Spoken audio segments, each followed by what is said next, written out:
अक्सर देखा जाता है कि जब इंसान के पास पैसा, पावर या कोई बड़ा पद आ जाता है तो उसका देखने का नज़रिया और बात करने का लहजा दोनों बदल जाते हैं। पता नहीं क्यों, पर ज़्यादा धन दौलत आते ही लोग दूसरे लोगों को इंसान कम और कीड़े मकोड़े ज़्यादा समझने लगते हैं। जब हम अपनी लग्जरी गाड़ियों में शीशे चढ़ाकर सड़क पर निकलते हैं तो हमें पसीने बहाते पैदल चलने वाले और साइकिल पर चलने वाले लोग दूसरे दर्जे के नज़र आने लगते हैं। समाज में थोड़ा सा नाम या ऊंची कुर्सी क्या मिली, हम दूसरे लोगों को अपने पैरों के नीचे दबा हुआ महसूस करते हैं। हमें लगने लगता है कि हम ही सबसे ऊपर हैं और बाकी सब हमारे नीचे। यह अहंकार हमें इस कदर अंधा बना देता है कि हम दूसरों की मेहनत और उनकी इज्जत की परवाह करना ही छोड़ देते हैं। इसी पर कबीरदास जी ने एक बहुत ही सुंदर दुआ लिखा है, जिसमें उन्होंने घास का एग्जाम्पल देकर समाज के दबे कुचले और कमज़ोर समझे जाने वाले लोगों के प्रति हमारे नज़रिए पर चोट की है। कबीर कहते हैं, कबीर घास ने नींद लिए जो पाँव तली होई, उड़ी पड़े जब आँखी में खरी दुहेली होई। कबीरदास जी का यह दुआ जीवन के एक बहुत ही गहरे और व्यवहारिक सत्य को दिखाता है। यह हमें सिखाता है कि दुनिया में कोई भी चीज़ या कोई भी इंसान इतना छोटा नहीं होता कि आप उसका अपमान करें।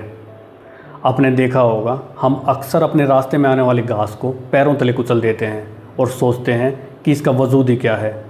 लेकिन कबीर हमें चेतावनी देते हुए कहते हैं कि हमें उस मामूली सी घास को भी तुच्छ या बेकार समझने की भूल नहीं करनी चाहिए, क्योंकि वह घास सूखकर जब एक तिनका बन जाती है तो हवा के झोंके के साथ हमारी आंखों में आ गिरती है और हमें इतनी पीड़ा देती है कि सहन करना मुश्किल हो जाता है। फिर हमारी सारी ताकत धरी की धरी रह जाती है। सेम ऐसे ही कोई भी व्यक्ति या वस्तु छोटी नहीं होती, लेकिन अक्सर जब हमारे पास धन या सत्ता आ जाती है तो उसका नशा हमें इतना अंधा कर देता है कि हम दूसरे लोगों को कमज़ोर समझने लगते हैं। हम उन लोगों को नज़रअंदाज कर देते हैं जो आज हमसे कमज़ोर स्थिति में हैं, और उनका अपमान करने में हमें थोड़ी सी भी झिझक नहीं होती। पर हमें एक बात हमेशा याद रखनी चाहिए कि वक्त कभी एक जैसा नहीं रहता। जिस इंसान को आज हम कमज़ोर मान रहे हैं, समय आने पर वही इंसान बड़ी से बड़ी सत्ता की जड़ें हिला सकता है।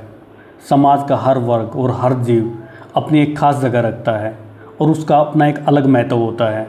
जैसे एक मामूली सा तिनका जब आँख में जाता है तो बड़े से बड़े ताकतवर इंसान को भी घुटनों पर ला देता है, उसे बेचैन कर देता है। ठीक वैसे ही जिसे हम कमज़ोर समझते हैं, तुच्छ समझते हैं, उसके अंदर भी आत्मसम्मान और प्रतिकार की क्षमता होती है। साइकोलॉजिकल लेवल पर यह दुआ ओवर कॉन्फिडेंस यानी कि अति आत्मविश्वास के विरुद्ध एक सीख है।